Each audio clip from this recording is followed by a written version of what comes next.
Time check, alas 3. Hello guys, magandang araw sa inyo. Ngayong araw nga guys ay nandito ulit tayo sa likuran ng port. At ang oras ngayon ay alas 3 ng hapon. Paper muna tayo guys para makaakit. Dito nga guys ay gumamit muna ako ng paper. Para sa ganun ay malaman natin kung may mga active na isda dito. Ngayong buwan ng March guys, nalalapit na ang season ng maliliit na talakitok o EE kung tawagin dito ng mga locals. At ang ibig sabihin niyan ay nalalapit na rin ang summer at pati ang season na rin ng atulay. At sa mga ganyang panahon guys, dito sa fishing spot ay dumadami na rin ang mga angler na pumupwesto dito. Tumuhuli na din sila ng ganung uri ng isda. Kaya dito kung minsan ay nagpapaunahan na sila dito sa pwesto. Checking. Baka may humahabol. Checking tayo. Paglipas nga ng ilang minuto dahil walang kumakagat ay nag-set up na ako ng pang bite and wait. Bite and wait naman. Ilang sawang pusit. Dito pala guys sa likodan ng port, sabi nila ay magkakaroon na daw dito ng mga bangka na babiyahe papuntang Saipan. Kaya dito sa island ay inaasahan na mga turista na marami nang pumapasok dito at pumapasyal sa isla. Ito ay magiging malaking tulong para sa ekonomiya ng Northern Mariana Island at maging sa mga lokal na negosyo dito sa Tinian. Meron? Solid. Hoy, yun. Hoy. Ano yun? Needlefish? Needlefish. Hoy.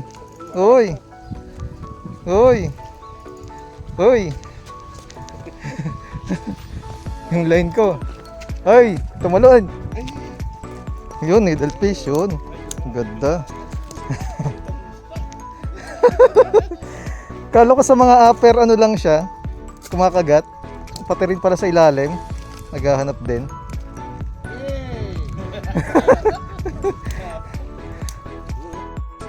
Picture oh. 1, 2, 3. Okay. Ay, biglang ginanahan oh. Biglang ginanahan. Needlefish, ang ganda. Pero ano to? Oo, makakagat yan eh. Halos 2 feet. Ang laki. Diyan ka muna. Sa pagpapatuloy ng ating pinag-uusapan, pag natuloy na magkaroon ng mga bangka dito na babiyahe, ay maaari na ding mapabilis ang pag-deliver ng mga kalakal na manggagaling sa Saipan. Tulad na lang ng mga parts ng mga sasakyan at ilang mga gamit na kailangan sa mga construction at ilang mga gamit na wala dito sa Tinian. Tanging sa Guam at sa Saipan mo lamang ito mabibili. Ganda rito. First time dito sa platform.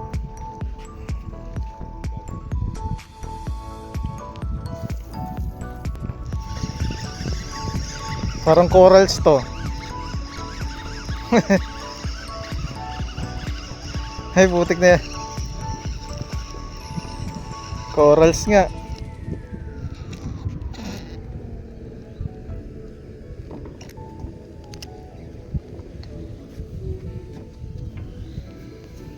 Mga bits sa corals.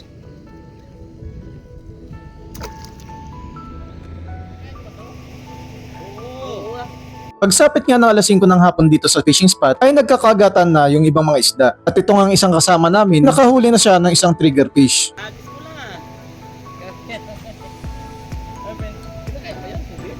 Kinakain. Ihaw madalas. Ayun oh. Ano kaya yan?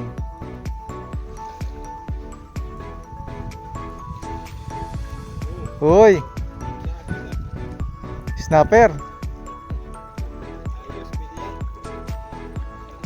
Ayos yan, mas laki-laki yan. Ano yan? Aba, nakakahuli na rin oh. Maputi. Ano niya? Sundan niya. Puti pa sila? Malaki na yan, pwede na yan. Tagalagay muna tayo ng ano. Tagatuhog muna. Kahuli ka na. Ako na lang hindi. Not counted eh. Nakatatlo na.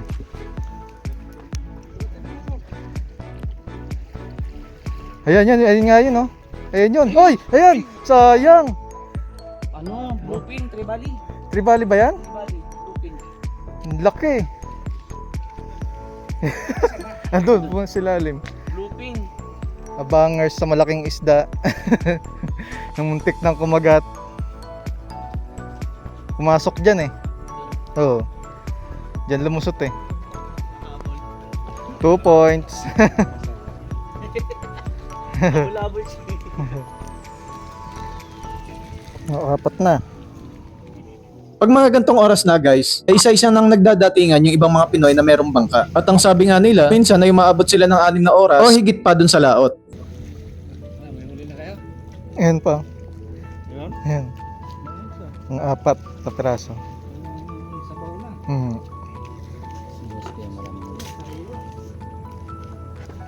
Ito maganda yung pang talaga yan. Oo. Malalaking isda ang mga target nila, tulad ng tuna, tanige at mahi. Dahil yung mga ganung uri ng isda ay maaari nilang maibenta sa mga store ng mga Chinese.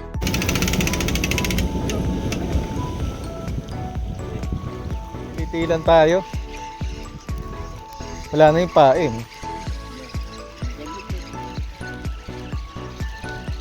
Na kaya ilang hila siya, no? Wala, kapraso na ulit. Parang meron yata. Malaban. Sa lane. Sa kaya yun?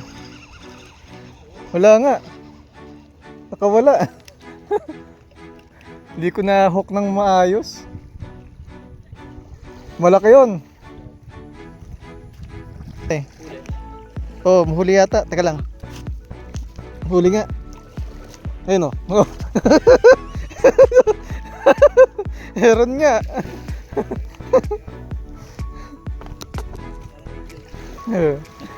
Sabi natin ba ayaw umalis? Ayan, yan. Ayan, yan. Tayo. Ah, wala.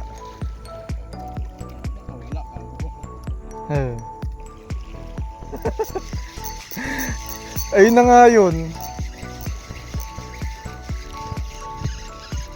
Ayan na Ron. Yun. Puti. First fish. Hoy, malaki. The big one. Also. Hoy, nabuhayan. At ngayon nga guys ay nakahuli na rin tayo ng isda. Buti na lang ay nakachamba pa tayo. Dahil nga ang usapan lang namin ay hanggang 6:00 lang kami ng gabi dito. Nice catch.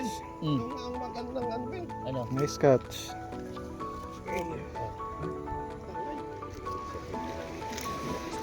Yan. Nakakailan tayo? 1, 2, 3, 4, Parang walang contribution. 6. Nakaka-6 na. At syempre guys, kung nagustuhan nyo yung mga ganitong video, ay pakisubscribe naman at pakipollow na rin ako sa aking Facebook page para maging updated ka sa mga susunod ko pang mga video. At hanggang dito na lang ang video na to. Maraming salamat sa panonood and God bless.